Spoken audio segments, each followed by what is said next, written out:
Hello बच्चों, कैसे हैं आप लोग। आई होप आप लोग बहुत अच्छे होंगे और खूबसूरत तरीके से अपने परीक्षा की तैयारी कर रहे होंगे।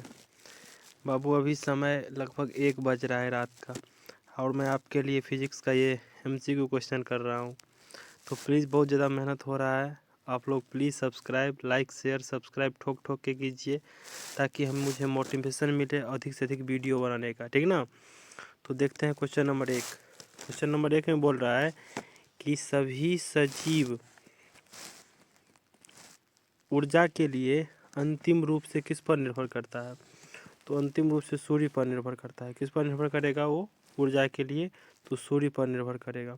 क्वेश्चन नंबर 2 में बोल रहा है कि इनमें से कौन नवीकरणीय ऊर्जा है। तो सौर ऊर्जा क्या हो जाएगा, नवीकरणीय ऊर्जा हो जाएगा, ठीक ना।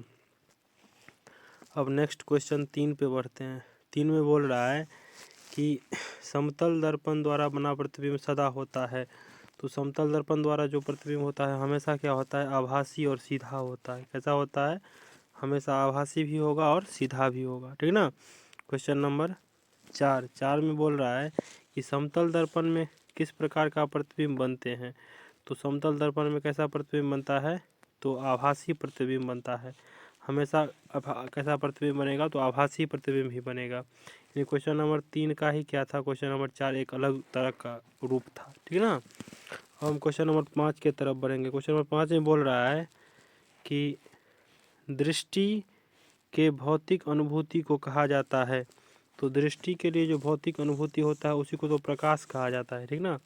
तो प्रकाश का डेफिनेशन भी हम लोग यही लिखते हैं कि प्रकाश क्या है, तो दृष्टि जो हमें प्रदान करता है, जिसके कारण हम किसी वस्तु को देख पाते हैं, उसी भौतिक कारक को क्या कहते हैं, प्रकाश कहते हैं, ठीक ना। अब हम क्वेश्चन नंबर 6 के तरफ बढ़ते हैं। क्वेश्चन नंबर 6 में बोल रहा है कि प्रकाश एक रूप है। तो प्रकाश किसका एक रूप है, तो ऊर्जा का एक रूप है, ठीक ना।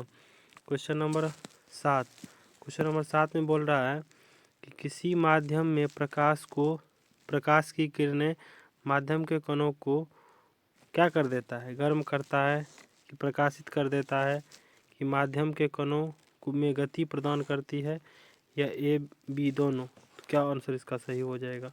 तो क्वेश्चन नंबर 7 का आंसर होगा D, ठीक ना। तो इसका A और B दोनों उत्तर हो जाएगा। जैसे कि ये गर्म भी कर देता है, प्रकाश अगर किसी माध्यम से गुजरेगा तो क्या कर देगा, उस माध्यम के कण को गर्म भी कर देगा और गति भी प्रदान करेगा, ठीक ना। हम क्वेश्चन नंबर 8 की तरफ बढ़ते हैं। क्वेश्चन नंबर 8 में बोल रहा है कि प्रकाश की किरणें गमन करती है। तो ये बहुत आसान क्वेश्चन है, इस क्वेश्चन का उत्तर आपको आना चाहिए। तो प्रकाश कैसे गमन करता है, तो सीधा रेखा में गमन करता है, ठीक ना। प्रकाश के गमन पथ कैसे होते हैं, तो पूरा स्ट्रेट लाइन सीधा होता है। अब हम क्वेश्चन नंबर 9 के तरफ बढ़ते हैं। क्वेश्चन नंबर 9 में बोल रहा है कि प्रकाश के परावर्तन के कितने नियम हैं। तो प्रकाश के परावर्तन के 2 नियम है, ठीक ना। एक नियम है आपतन कोण परावर्तन कोण के क्या होते हैं, बराबर होता है। और दूसरा है कि आपतित किरण, परावर्तित किरण और अभिलंब, ये तीनों क्या होते हैं, एक ही तल में होते हैं, ठीक ना। क्वेश्चन नंबर 10 में बोल रहा है कि F बराबर R/2 सत्य है केवल अवतल दर्पण में, ठीक ना, केवल उत्तल दर्पण में, या A और B दोनों, या समतल दर्पण में। तो इस प्रश्न का सही उत्तर हो जाएगा ऑप्शन नंबर मतलब C, A और B अवतल और उत्तल दोनों प्रकार के दर्पण में क्या होते हैं, F बराबर R/2 सिद्ध होता है, ठीक ना। क्वेश्चन नंबर 11 में बोल रहा है कि दर्पण के चौड़ाई को दर्पण का क्या कहा जाता है। तो दर्पण के चौड़ाई को दर्पण का द्वारक कहा जाता है, ठीक। अब हम आगे बढ़ते हैं क्वेश्चन नंबर 12 की तरफ। 12 में बोल रहा है कि अवतल दर्पण में आभासी और सीधा प्रतिबिंब के लिए आवर्धन होता है।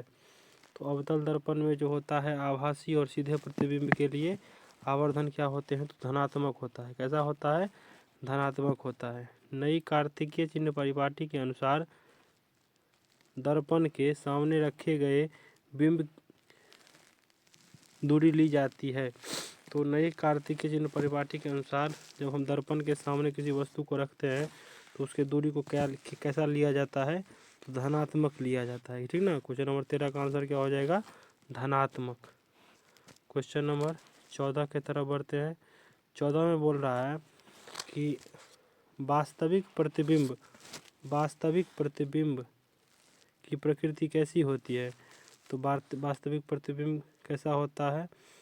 तो ऑप्शन ए बोल रहा है सीधा, ऑप्शन बी बोल रहा है उल्टा, ऑप्शन सी बोल रहा है सीधा और उल्टा दोनों, ऑप्शन में से कोई नहीं।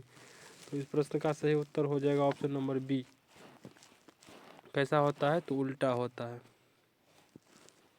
क्वेश्चन नंबर 15 में बोल रहा है कि दाढ़ी बनाने में किस प्रकार के दर्पण का उपयोग किया जाता है? ये बहुत महत्वपूर्ण क्वेश्चन है, ठीक ना। क्वेश्चन नंबर 15 में बोल रहा है कि दाढ़ी बनाने में हजामती दर्पण किसे कहा जाता है? तो अवतल दर्पण का उपयोग हम क्या करते हैं? दाढ़ी बनाने में करते हैं, इसीलिए अवतल दर्पण का नाम भी एक क्या है? हजामती दर्पण, ठीक।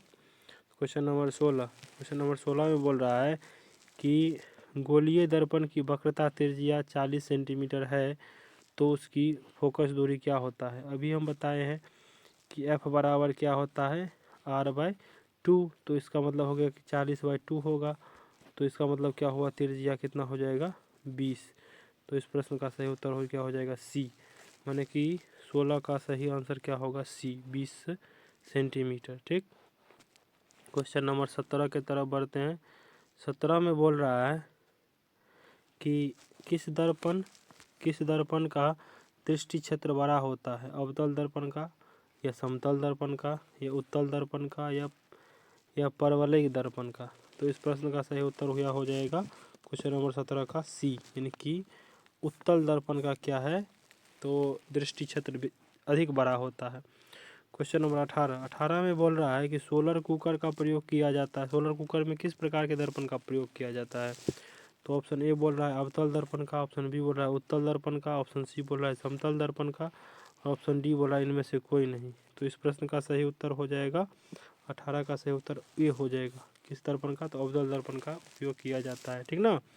क्वेश्चन नंबर 19 में बोल रहा है कि दर्पण सूत्र है, इसमें से कौन दर्पण सूत्र है? तो ये सब क्वेश्चन बहुत आसान है बाबू, ये सब क्वेश्चन आपको आना चाहिए। इस प्रश्न का सही उत्तर क्या हो जाएगा? ए।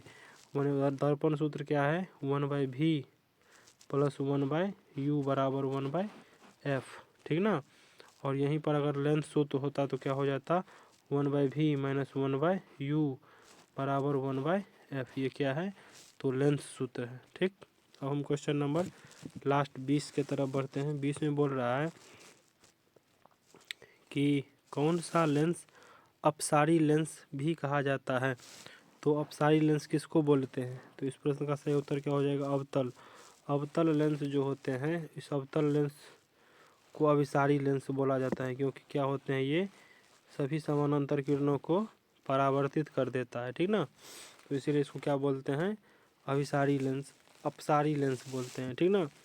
तो आई होप आप लोगों को ये 20 क्वेश्चन बहुत अच्छा लगा होगा, और निश्चित रूप से अभी लेट हो गया है, बाद में कि हम क्वेश्चन बनाएंगे और अधिक। प्लीज़ तब तक आप लोग लाइक शेयर सब्सक्राइब जरूर कर दीजिए। Thank you.